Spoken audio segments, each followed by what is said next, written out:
Hello and welcome to the Monster Mechanics podcast, where we take creatures of myth and media and see how they can be improved. I am your host, Scott Paladin, and with me as always is the cut to my paste, Zach Jaquays. What are we talking about today, Zach? Today we are talking about Angels and Demons. Right, so I don't think I have to do an in-depth explanation of what angels and demons are. Pretty prevalent in just about every culture. Yeah, there's some form or another. Yeah, there's some version of an angel or a demon. Yeah, the angel is kind of like any category of like divine being that is greater than a human and less than a god. And like demons are sort of the same thing, but also like either they're independent or they're subservient to a greater devil or great evil one or something like that. So there's sort of this sort of vague notion. There's, we could go deep into the Abrahamic version of each, or we could go into the Lovecraftian version of some of these ideas, or we could go into Near East or the Far East or anything. There's a whole bunch of versions. We're not really going to be going deep diving on a very particular version here. We're just going to like kind of run with that concept. Because like famously there's also like the angels and demons of like D&D, which are like not necessarily set to one god or one hell or one heaven even. They're just kind of this huge broad category. So I think that sounds like what we're going to talk about. Yeah. So I think like at the core of it, like the big thing there is like they always seem to be these two forces are sort of a counterbalance to each other. Yes. Yeah, I don't think we can get away from any like decision making here without like doing some cosmology. Like we have to sort of figure out what world it is that we're dealing with. And one thing that I like in some versions of when you see angels and demons is that like they were cut from the same cloth originally, but have diverged greatly since then. So like I love the idea that these things have a common origin somewhere. I also, could we make a version of this that's not necessarily hierarchical? Like, could we make angels and demons without gods? Do you think? Yeah, I think so. Like that maybe that they are instantiations or representatives of like a broader philosophy rather than like a particular religion. Like, ooh, interesting. D&D has like chaos versus order, but I'm not sure that's necessarily the direction I would want to go to. Maybe it could be. Well, already I'm liking the idea of like a philosophy or a belief system, like giving birth to these powerful entities. Yes. That sort of become an avatar for an idea. Yeah. So we're looking at a world where like ideas literally have power, that like philosophies are their own like force in the world, which is pretty cool. So like on the one hand, there is the temptation to make a dichotomy that is both sides are kind of equal, but like the real enemy is extremism. You could say something like collectivism versus individualism, where like, either version of it in its most extreme is actually kind of awful, and that what you need is the moderation between the two. Or we could go for something where it really is like pretty clear cut which side is the good side. Like, I don't know, empathy versus sadism or something, where it's like really clear cut, like which side is representing the side that if you were a moral person, you would want to be on. Which way do you think we want to go on it with this time? Personally, I always feel like going with like a moral ambiguity always lends itself to a better story, better interactions. That's cool. I'm totally for moral relativism as a topic to explore. So let's do that. So I think that maybe collectivism versus individualism makes a kind of sense. Okay, yeah. Where like let's call them the angels in this situation. The angels are for a society where everybody puts the needs of others ahead of themselves, and the demons represent the philosophy that you should always be looking out for yourself over the needs of others. Okay. And that humans naturally fall upon the spectrum. Yeah, I think that's cool. Yeah, so I think it'd be really easy if you are a collectivist, somebody who values society over the individual, to frame the individualist as a demon. Like that seems like a really easy propaganda move to make. And I feel like on the flip side of it, like if you're an individualist leaning person, like you're able to look at like a collectivist society and be like, well, sure. I mean, it's for the good of everybody, but at the expense of the individual. Yes. And therefore not a good thing. Right. Okay. So these are the opposing philosophies of the sort of world we're creating. is there a way, like, do these philosophies sort of spring forth the demons and angels whole cloth, or maybe are these like proto angels, proto demons, the things that become them? Like, do they exist and then choose their side? How do you think that rolls? I feel like there's I feel like there's like almost like an ascension of like an individual that like embodies this, like these particular virtues, maybe. Okay, so we're starting with humans and then going from there to angels and demons. That's totally cool. Yeah, let's imagine that world. So like, okay, in that case, what differentiates them from just a human? Like, are they more powerful? Do they have biological differences? Are we going to go Old Testament angels where they're made of wheels and wings? Maybe it's like sort of a like as like the idea of like this this philosophy or whatever like becomes more widespread or whatever, like that sort of has like a metaphysical presence that sort of gravitates towards the person that most embodies that particular mindset. Okay. So like, does that change them physically? Do we have to wait for them to die? Do they like ascend while still living, or is it like a posthumous thing or something like that? Or yeah, I feel like it's something that would happen like while they're still alive. Okay. Like, and I feel like that sort of thing would also like sort of further the notion of the philosophy itself. Like if this person like truly lives these principles or whatever, like you have the potential to become something greater as a result of it. Yeah, and I mean that'd be a very direct evidence of like what kind of person you are in this world. If like your physical body starts to change as you become a greater paragon of the philosophy that you're espousing. Mm-hmm.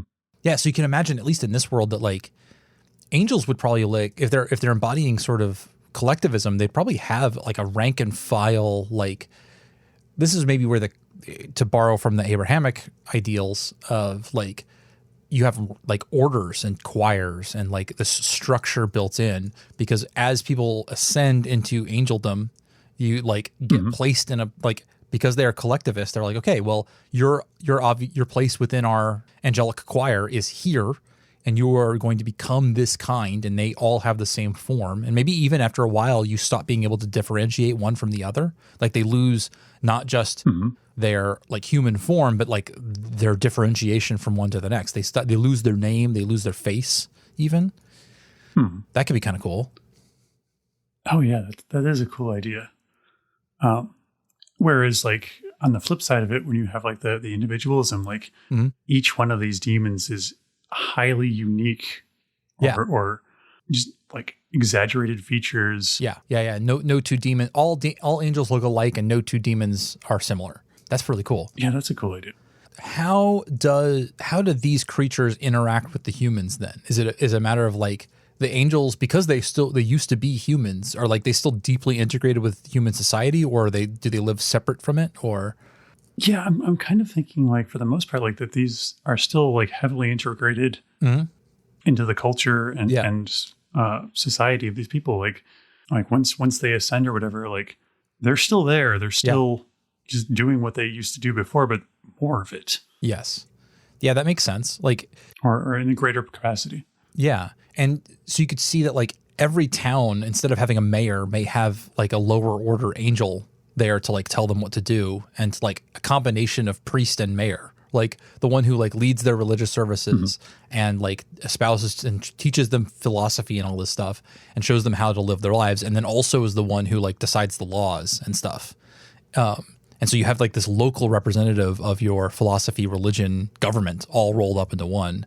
And then as authoritarian and sort of like monolithic as this idea sounds, I do like the idea that like they really are coming from a place of trying to do what's best for everyone. Like they really like, I like the idea that also, although, you know, especially here coming from out of an American framework, we would think of like the individualism as being sort of having its innate virtues, that like these people aren't like controlling for the sake of being controlling. They are advocating for people like helping each other out and seeing each other's points of view and like trying to make sure that we all step forward rather than like leaving anyone behind. So like what they're doing is like they're coming from, at least in a lot of the time, from places that like are virtuous and admirable, but like in doing so, they are also encouraging people to abandon like the important, beautiful differences about themselves, to like, you could see them doing things like saying like, oh God, I don't want to throw a real life prejudice in there. Let's say that they're like, one of the things is like, they're like, maybe this society has some taboos about how you wear your hair.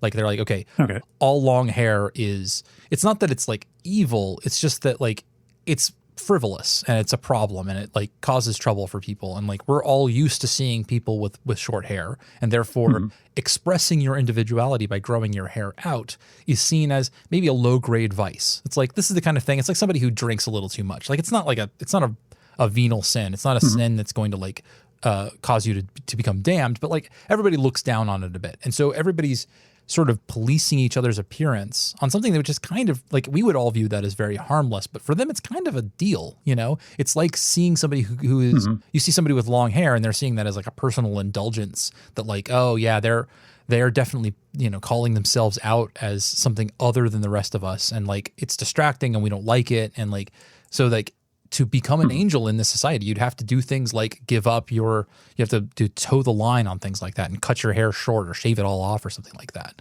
Yeah, I think that's kind of an interesting idea. Like, and even that goes back to like with every angel looking basically the same at the end of it. Like that was a process that got started long before they became this angel. Yeah, exactly. Yeah, I actually really do like the idea that you can tell one rank of angel from the next, but you can't tell other than that, you don't know which one's which. Like all of the lowest rank ones look like, in my head, I'm thinking they look like marble statues with no faces. Like it's just like a human body made of marble with like a blank, featureless face and like a bald head. Above that, maybe they get less and less even human above that, because I'm a sucker for fiery wheels covered in eyes.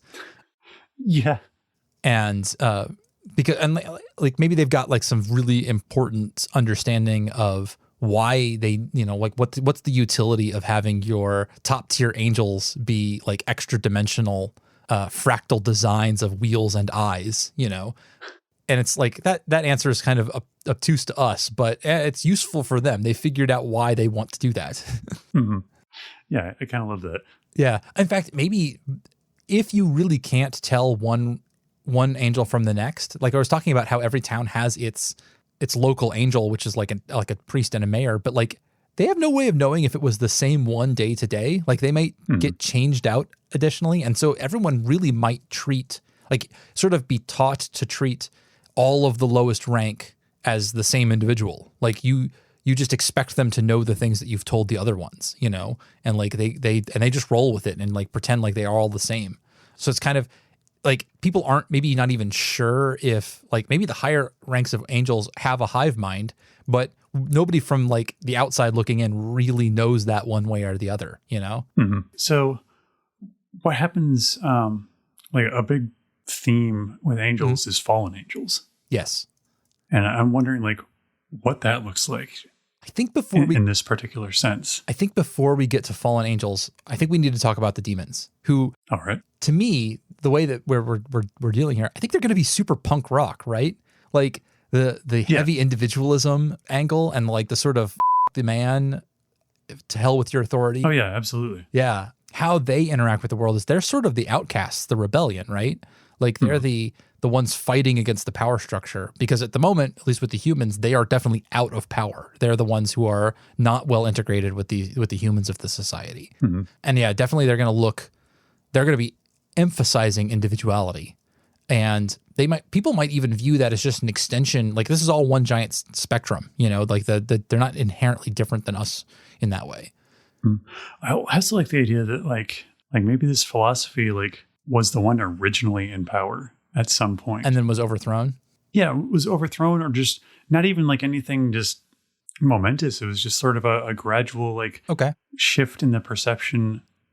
But because of that, like all the great individualistic things, like all the great music, all the great art was from a prior age, basically. Yeah.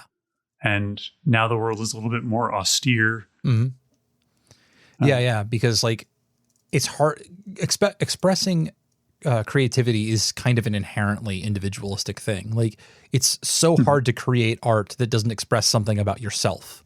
Yes. And so making, maybe there still are great painters and music composers active in the collectivist society, but like their ability to create is limited, is kind of hamstrung by the fact that they have to toe the line, and they have to be really, really careful not to say anything that's to themselves and is really only about, truths. And that because of that, they're leaving so much on the table that they never really get to match up to.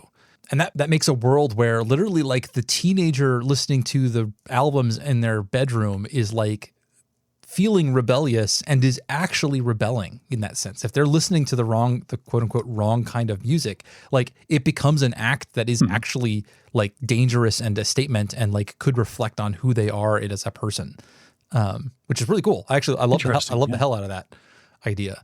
I'm all for punk rock demons too. I think that like them with mohawks and like studded leather vests and oh yeah, absolutely. Spray painting the walls. I love I love the idea of graffiti as a form of like political protest that the demons love, like that they really get behind because it's an artistic expression and like everybody's tags are always different. It's always about the person. That's really cool. So what is a kind of person who becomes a quote unquote demon in this particular scenario? Much like the collectivist society, like there are virtues and vices within the individualistic society. So like, just as though like the person who is hugely empathic with other people has a greater chance of becoming an angel, whereas also the person who is like super enforcing of norms against, harmless ways, like they don't like differences or individuality, might also become an angel in this world. So that on the demon side, it may be something like people who are artistically creative and expressive and like don't feel like they fit in are likely to become demons. But then also like just straight up assholes who like are, sociopathic a little bit are also likely to become demons because they're looking out for themselves ahead of other people and also embodying individualistic tendencies. And they're doing it in a different way, something that is like, could be actively harmful to other people. Like somebody who is a thief who steals or who lies and manipulates could also become a demon. And they might become different, like, because no two demons are alike, like there isn't, you might become demons in different ways, like the punk rock graffiti busking demon who like is just expressing themselves creatively and trying to take down the man. Like that is just as much a demon as like the one who like was preying on a predator on the people around them also becomes a demon. And like, that's just a different flavor of the same sort of philosophy, just one applied in a sort of what, from our framework sounds really good, expressing rebellion and individuality and freedom versus somebody who is like literally preying on the people around them. They both express the same sort of, yeah. Very cool. So in this world, is there really anything different between like, is there like a strong demarcation between human, angel, and demon and devil and like, or is it just one huge spectrum? Like, is everybody a little bit of some? I kind of like the spectrum idea, like where it's like there's not a super clear difference between like it's just sort of the accretion of this idea in an individual. Yeah. Okay. So what about? Yeah, I'm all for the spectrum idea. What about? I like the idea that also it's not something you can do accidentally. Does that make sense? Like where you have to go do a thing in order to like start to like purposefully embody this, or do you want it to be something that you could like accidentally become just by like acting in a certain way that you could become a demon or a devil? I had been thinking more of the accidental way, but if you think there's some merit to, or something interesting to be found in seeking it out, then I think absolutely. That like there's something to be said for like, ooh, I got it. Accidentally can happen posthumously. So like when you die, how other people perceive you, determines what you end up as. Either you just die as a human and remain a human for the rest of time, or if everyone around you thought like, that's a guy who's going to become a demon, or that's a guy who's going to become an angel, like your form can then reanimate and you can move on into the next form. But there are paths to do it while you're still alive that involve like ancient magics and spells, or like incantations, things that you can seek out and like actively become an angel or a demon while you're still alive. But that requires active pursuit. So I kind of want to touch on another idea that to kind of further expand this. Like we talked about like accidentally happens after something's death. And I feel like if at the time of your death, like it's the perception of the person you are like at that time by the people around you. So if maybe this is a world where people don't age and die normally. Like, so at some point, say you've got like this heavily individualist person, like say a serial killer or something, someone who just fully embodies that in the worst way. Yeah. People don't actually want to put this guy to death because they're afraid he will become, what will they unlock? Become this demon entity. And so they're like, well, let's just seal him away somewhere until he's been forgotten from, modern memory. Yeah. So that he just no longer has the possibility of becoming the demon. His deeds aren't remembered. Yeah, that's really interesting. I like that. Whereas also that makes a political machinations available to the people who have power. So like, for example, you are still human, you haven't died yet, but you're, one of the mortal administrators, or somebody, you're somebody with political power, or somebody with a lot of money or something like that. And you want to become an angel after you die. So you like propagandize to the people around you so that like you can pay to change your image so that you publicly, despite what you might actually do, but everybody thinks of what you will become. And then when you die, you find like you come back as what everybody thought you were.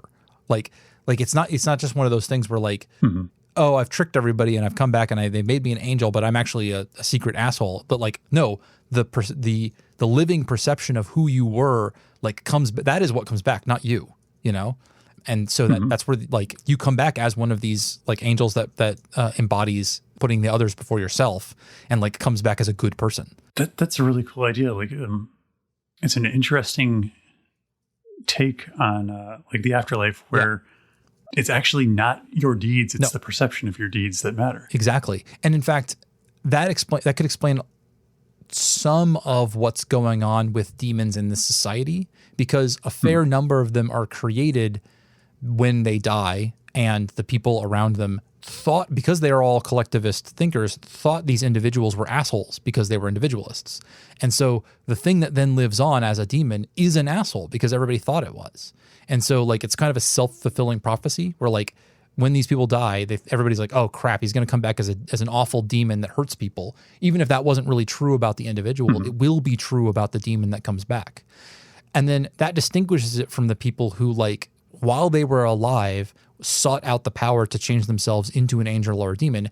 In that case, it is who they are that persists, not the people around them. Like, it's not how other people perceive them. It's like actually your inherent nature. But you have to like seek that out and look for it and look for that power in order to change yourself into one of these creatures. But by doing so, you actually preserve yourself. I also kind of like the idea that maybe there's like a story to be had about this guy. Maybe it has maybe these angels and demons actually have a memory of their previous life. Okay. Like maybe we have like this guy who just led kind of a very bland life, like wasn't particularly a strong embodiment of any particular virtue or vice or anything. Yeah. Didn't have a whole lot of contact with other people. But for some reason, when he died, he comes back as an angel or a demon. And he has no idea why. So his story is trying to figure out, what did I do? Yeah, I love it. Yeah, trying to search out the secrets behind that is really cool. I like that idea. Okay, so I derailed us from your question earlier about fallen angels, because I like the idea a lot, or risen demons for that matter. Like, sure, yeah. So I'm thinking, what is the mechanism by which you can change sides, if you can at all, or maybe fall back to being mortal? It's a really good question. And so now that we have a kind of a better idea of what both sides look like, let's see how that transition might work. Okay. So I feel like once you're this angel or demon, like it's very difficult for you to fall. Yeah. Like I feel like you've kind of like locked into that particular philosophy at that point. I think especially if you're a person who died and then was risen by as the perception of the people around you, because that like everybody has such a flat view of the people around them, so that when that new entity is created from the death of the other person, like their character is so squashed, like they're flattened out, and everybody thinks of them as being a perfect embodiment and not having the individuality and all that stuff that maybe they were secretly harboring, and therefore these like created angels and demons, the ones that were created after people's deaths, really don't tend to fall or rise. Like they don't tend to change because they're the sort of human soul, the grayness within them is really erased by that process. Maybe it's still possible, but it is a lot harder. Whereas the people who go through the process while they're still alive and thus maintain like continuity with who they actually are, as opposed to being dictated to by the perceptions of those around them, they're much higher at risk of changing because although they've bought into it, they still have some of that, like the holdovers of being a human behind. So maybe there's that option. I also kind of like the idea that, from the collectivism side of things, yeah, maybe part of the reason, like all the angels look the same is a defense mechanism against falling. Yes, because absolutely. If everybody perceives you as like the same thing, like it's very difficult to get enough traction to cause an angel to fall if you don't know which one is which. Exactly. Whereas maybe, so like you might see a scenario where an angel is separated from the collective long enough that the people around that particular angel begin to treat them like an individual. Like they know that it's the same one day to day. And so they start to get like a history with this one in particular. And then maybe it gets a nickname or something like that. And little things like this is the Star Trek episode I, Borg all over again a little bit. And then, they become in danger of then developing individuality. And maybe there's the very rare, at least it's the one that like both sides don't want to talk about, which is the creatures that are both angel and demon. Like they inhabit in different aspects, qualities of both sides, and therefore have features that mix between the two. And that sort of proves, by their existence, they prove to the world around them that angels and demons are basically the same thing, just on different sides of a spectrum. And both sides profit by the idea of thinking that they're different than each other. Like the collectivist loves to shove out the individualists and say, oh no, they're nothing like us. They're completely different. We are not like them at all. They are abhorrent. And the demons, on the other side, the individualists are able to say, like, look, obviously we're not the same as them. We're completely individuals. They're this massive mob. They're, fascists and pigs and all that stuff. And we're the good guys, the plucky undersiders. But like the truth is that they're the same. And so when you see a creature that is both angel and demon in different aspects, it really breaks down that divide in a way that both sides very much hate. Oh yeah, I love that. That's a really cool idea. Yeah, I also love the idea of like the signs of like an angel falling, or like suddenly one day like waking up and having a face again, and like just the trauma of that. Yeah. For the angel, and like it's seen as a sign of like an ill omen. Yeah. In town. Yeah. You can imagine them like being sent away to like monasteries and stuff to like be re-educated and like to like get back there to lose their individuality. Similarly, you could see that like the demons who are not a collective, they're not an organization, and they don't really have a central philosophy. Like they kind of share aspects of a philosophy, but they're not organized the same way that the angels are. Might find themselves like one day waking up and sort of agreeing with things that the collectivists are saying, things about like putting other people first and the value of the society and stuff like that. And, waking up one day and like, maybe their skin has become more marbled or something like that. And they're starting to look a little bit more like an angel. And that also throwing a similar sort of emotional, like monkey wrench into their problems, where they're now losing part of what they think that makes them an individual because they are sort of agreeing on the philosophy. That's a similarly interesting story too. Like, yeah, I love the idea of like again, we talk about like the like it being the perception of deeds rather than the actual deeds that matter. Like, well, for maybe like for one, demons, yeah, or like maybe like in this case, a demon's like selfish actions are accidentally like perceived or misperceived as altruism. Yeah, like just because by an unintended side effect of what it did. Yeah, and therefore that public perception, like it was witnessed like doing something like was selfish at the time for it, but like ended up helping like this whole village or something. And because of that, they're like, well, the perception of this demon has shifted more towards the angel side, and that's what caused the shift rather than anything the demon itself actually did. Yeah, that could be a cool story. Yeah, this is an interesting cosmology that we've created here. With like it's hierarchical, but there isn't like a central authority necessarily. Maybe there is. Maybe the angels have like a central, like the highest order of themselves or something like that. That could be. I wonder if that. So is this a world that makes its own god, actually? If we go in that direction where like this collectivist system like comes together and says, well, we need somebody in charge of all of this to make the ultimate call about what is better and to remove dissent, to act as the arbiter. Maybe there was a god at one point, yeah, and like its godliness was sort of like dispersed about the world, and like this is sort of the democratic way of electing a new god over time, like whichever philosophy ends up triumphing in the end. Yeah, could like be. Ultimately triumphing becomes this godlike figure. Yeah, could do.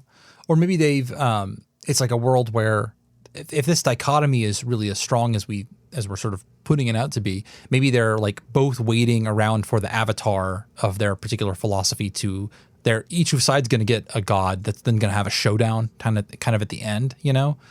Okay, yeah. That would be a very narratively useful system to have, because then you could have this big climax at the end where the two sides like come to a great clash. And you can resolve that lots of different ways. One side wins or the other side wins, or maybe they realize that like really the answer is that you need to meet somewhere in the middle and balance these things, and you need to judge one side versus the other. That could make for an interesting climax narratively. I also feel like I don't know what exactly the philosophy would be, but I love the idea of like a story that revolves around the introduction of a third philosophy and like how that upsets the balance, that kind of thing. Yeah. You could actually, an interesting twist on instead of a third philosophy, you instead introduce the second axis. So you've got like collectivism versus individualism, and then you have something like conservatism versus progressivism or something like that, where it's like just an instinct to keep things the way they are and to preserve the way things that they exist now versus a desire to change things. And which again, neither of those are necessarily better or worse than each other. I would have lots to say about modern conservatism as a political movement, but like at its base, the idea of like let's preserve the world around us and not change things too quickly and things like that. That's not necessarily an evil idea, especially if you're in a place where things are good and people are trying to change them for the worse. That would make you, that could be a good way to present conservatism. And so there's nothing wrong with conservatism if the things you're trying to conserve are genuinely good. Right. And so that you have this like stability versus change argument happening, and like so that you might end up with two whole orders of additional demons, or demons and angels, and like each corner of this square thinks that all three other corners are demons, and everybody thinks of themselves as the one good guys, and it becomes a whole big mishmash mix up thing where like each, like you could also find yourself like if you're an angel, you're a collectivist, but you're also a progressive, and therefore are now at odds with another philosophy, with the same people who used to be your brethren, because they're also collectivists, but they happen to be highly conservative. And so like that you create strife and factions within areas that had been homogenous before. And that could be a huge, interesting shakeup as well. Yeah. If this is a Netflix show, this is your season 2. Oh yeah, for sure. And then also you end up with some interesting combinations of things like, we're talking about the demons, the individualist demons being very like like unique in themselves. But then also you might have individualist conservative demons who are like you know, they have an idea of like, okay, this is me and I'm going to be stable and I'm not going to change. And then you have the progressive demons who are like constantly mutating and like changing moment to moment as they try to find a new form. And you might have the same thing with the angels too, where you have like the conservative ones who are like stuck in form and are like traditionalist, and like they have the ones that were from season 1 designs still, or even like going back and like looking for older, more more conservative ideas. And then you have like the progressive angels who are like still collectivist and like all look the same, but like every couple of weeks or something like that, they come up with a new form that all of them then adopt. Oh yeah. As they try to perfect things. That could be very interesting. That's a cool idea. Yeah. That's an interesting monkey wrench to throw in all of this. Yeah. And then, I mean, there's tons of stories you could tell in a world like this. You know, you can tell the story of a lone human who's like just trying to make their way in the world and like figure out where their place in it is, or like carefully managing the perception of people around them so that people think that they are what they are trying to project, but then also grappling with the fact they're not that person.